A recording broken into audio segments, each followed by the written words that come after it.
Hey, what's up everybody? Welcome to another video. Now, I know a lot of you recent subscribers are coming over from the Amberverse, and this video, while it's not specifically about her, was inspired by some of your comments about that. So I'm sticking to my promise. I'm not doing more content on her, but this is related and it was a relevant counseling topic that was brought up by a lot of your questions. Now, we have Kitty here again today, and I'm glad to always have him on whenever he's willing to. I don't know how long he's going to sit for, but today we're going to be talking about what I do as a therapist when clients are lying to me. Quick heads up, a lot of you will probably appreciate that there should be no flashing lights over in the mirror today because it is overcast and was raining earlier, so there's no light to reflect off of neighbors' decorations. So hopefully that is not the issue if I've got it figured out that that's actually what was causing it. But back to the topic at hand. What we're talking about is if a client is dishonest with me in session. I'm going to talk through what my thought process is, how I would address that with the client, and what kinds of tools I would use to address that and be able to build something positive out of that. A lot of you were asking because you say Amber Lynn Reed is either outright dishonest all the time or just an unreliable narrator at best. And so you were wondering, as a therapist, if I were to be working with her or somebody similar, maybe has difficulty telling the truth or telling a consistent story, would that hinder the therapeutic process? Short answer is no, it doesn't have to hinder the therapeutic process, and let me tell you why. So the first thing that I'll say is that I am not a walking lie detector. Some people have that view of therapists or people within the mental health professions. That is not part of the schooling that we get.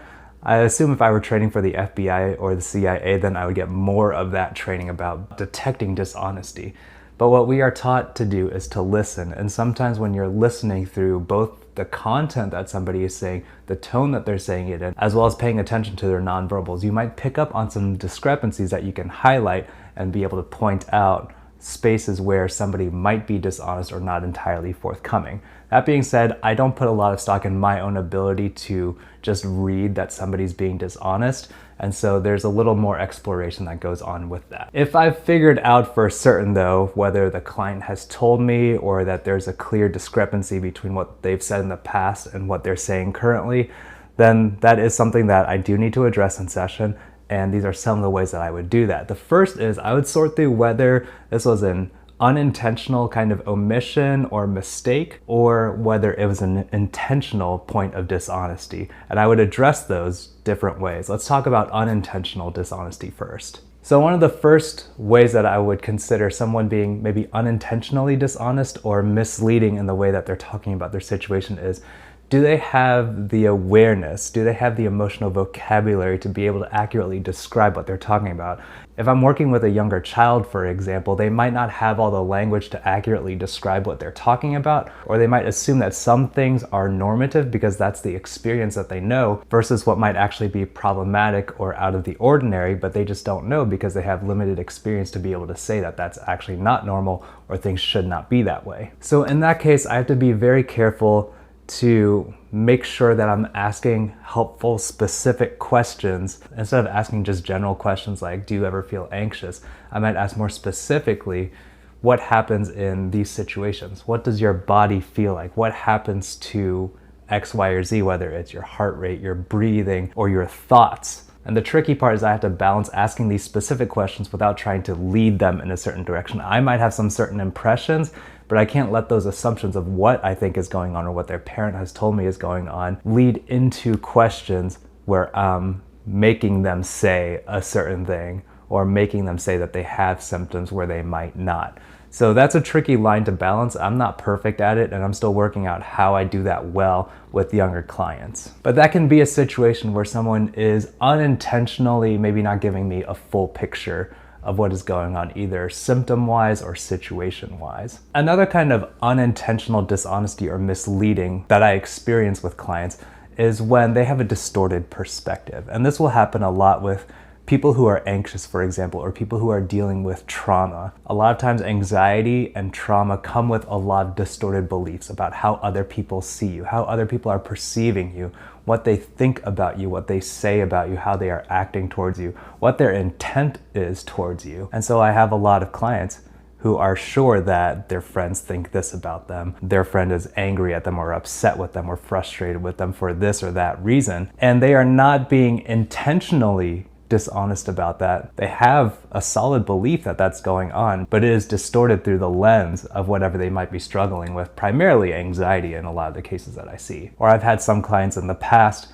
who feel like they have to keep pushing themselves harder, and they end up burning themselves out because they are so sure that if they make one mistake, if they slip up once in class or at work, that they're going to be fired, they're going to drop out, they're going to fail. And so they push themselves to exhaustion, to burning out, because of this distorted belief that everyone's watching me, everyone's evaluating me, I have to be perfect all the time, or else someone's going to catch me as an imposter or recognize that I'm not good enough, I don't deserve this spot either at this school or at this job, and they're going to get rid of me. And so again, this is not an intentional distortion on their part, but this is the lens that they view their relationships or their situation. So what I would do with that is relying on CBT. We're talking about distorted beliefs. CBT is great for that. Examining some of the assumptions that we're making, identifying cognitive distortions, making them see things in black or white lens, all or nothing, catastrophizing. A lot of these distortions that cognitive behavioral therapy lists out also comes with the tools for how can we challenge those beliefs?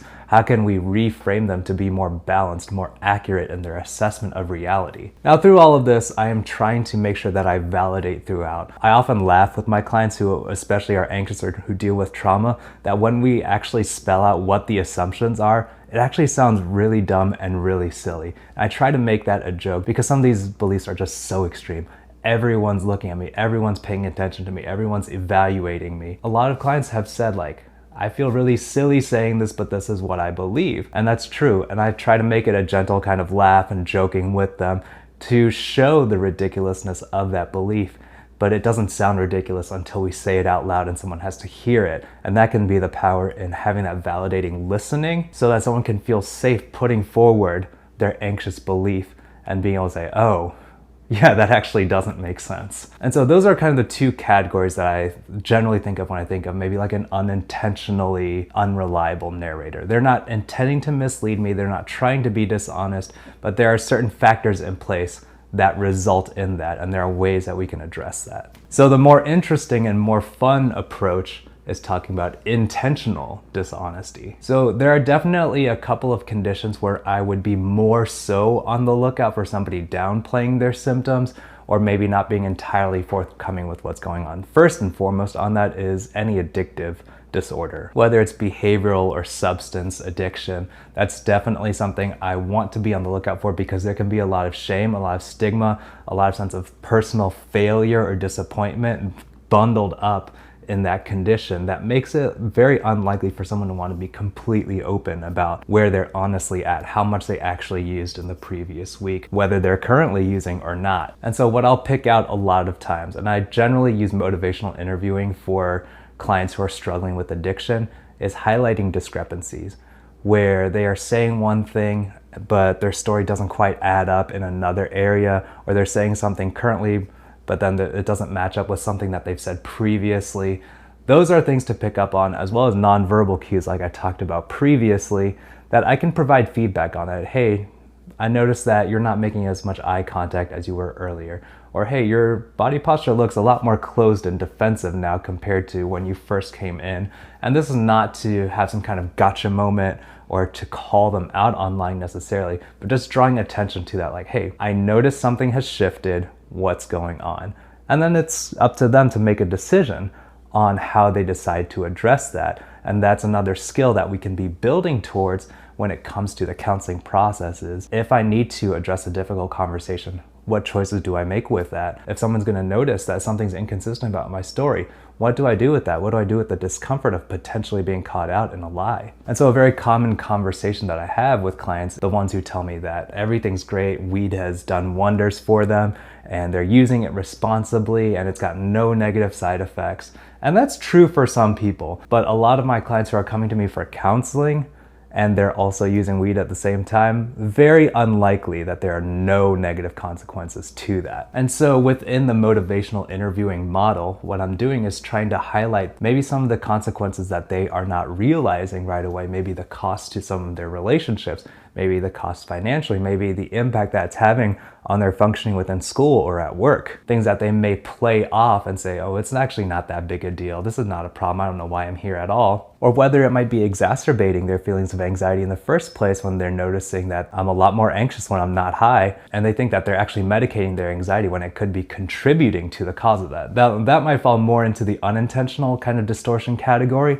but within the motivational interviewing model, highlighting some of those discrepancies and the inconsistencies in what they're talking about can be really helpful to move them towards change talk, which within that model is, hey, maybe the status quo is not working for me, and I need to move towards changing something so that it works better for me. Like I said before, I'm not just trying to catch somebody in a lie, get a gotcha moment, and then like, what do we do from there? The point of this, if I notice an inconsistency in what they're talking about, is to be able to highlight some of the feelings associated with that I might ask them, hey, look, we have this lie that you told me. I might not say it that way, but there's this lie that you've told me. And what I'm curious about is not what the lie was about, but why you felt the need to lie. What feeling were you experiencing, or what thoughts were going through your head that make it feel safer for you to tell me something that's not true rather than coming clean about what's actually going on? And when we're able to have those kinds of conversations, then that carries over into other relationships with parents, with significant others, with friends. Okay, so if you were feeling ashamed or that you were worried about disappointing me when I asked point blank about that, that probably carries over into other relationships where you might feel safer to lie and be dishonest, and that can have some other consequences down the line. And so if we can address that here in the counseling room, okay, I guess Kitty's done for day. If we can address that in the counseling room, then maybe we can carry that over into other situations where now we don't have to be dishonest because we've confronted some of the fears that are associated with that. What I like to do with clients is when we're processing that kind of situation, maybe because the lie is out in the open now and we're talking about it, to do a pros and cons list, both for short-term and long-term pros and cons. What are the short-term pros for you for lying? Well, maybe I get to avoid an argument. Maybe I get to put off that feeling that I've disappointed somebody. Maybe I'm gambling on the idea that it'll just go away if I lie about it. What might be some of the long-term cons to that? Losing trust, losing relationships, problem doesn't actually get resolved or changed. And so we're looking through what are the advantages and disadvantages, what are the costs and benefits to being dishonest, and whether that actually lines up with their values and the goals that they're moving towards long term. And so a lot of it, I'm conceptualizing the lying as a behavior of expedience. This is like a gut level reflex or reaction to a sense of threat or danger, like, oh, I gotta protect myself. So it's important for us to have the conversation, what am I protecting? What am I guarding? Maybe it's that sense of being capable. Maybe it's that sense of being able to make changes for myself, or that I'm a capable person, or that I'm a good person. And maybe it's lying to preserve that thought and belief about myself, that image about myself. And so again, the key here for me with all of this is validate, validate, validate. I can listen, I can hear that, and through all of this, I am not confronting them directly on the behavior of lying, but just examining it as I would any other behavior. What's driving it? What is motivating it? And if that's not working for us, then how do we change it? How can we tolerate the distress of being confronted with my own failure or disappointment and be able to own up to that if necessary? And so I think the key question, especially when we're talking about people being intentionally dishonest in counseling, is what am I trying to protect? And when we can answer that question, then we can be a lot more open about the processes to be able to change that, so lying is not the most expedient behavior. Lying is not the most beneficial option that we can imagine. Now, of course, this is a very difficult topic. People lie a lot. People lie a lot online and in person.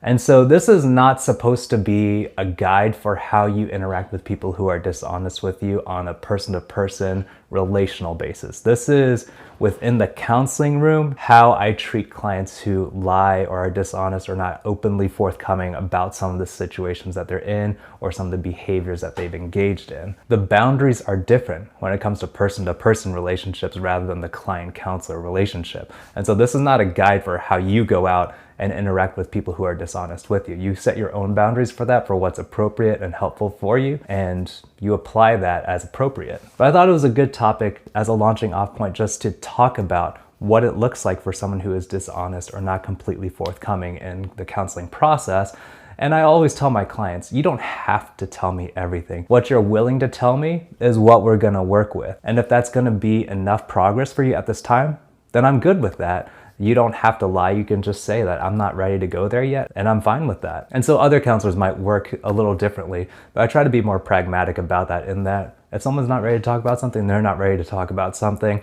And I don't want to put them in a position by pressing them on it to where they feel like they have to compromise their values by lying to make it sound better than it actually is. So the long and short of it is that I'll work with what my client's willing to give me, and I'll explore what they felt they gained by being dishonest. So I hope that video was helpful. Thank you all so much for indirectly requesting it. It was a really cool topic to kind of think through, that I've built up some of these patterns around how I deal with dishonesty, or somebody whose perception is somewhat distorted by certain cognitive biases. And I didn't even really realize that I was doing that in my practice until I thought through it, and I figured out I actually had a system that's been built up over time through a lot of the supervision and training that I've done. And I just never verbalized it like that. So it was really cool to be able to explore that. Thank you all so much for watching. I'll see you all next time.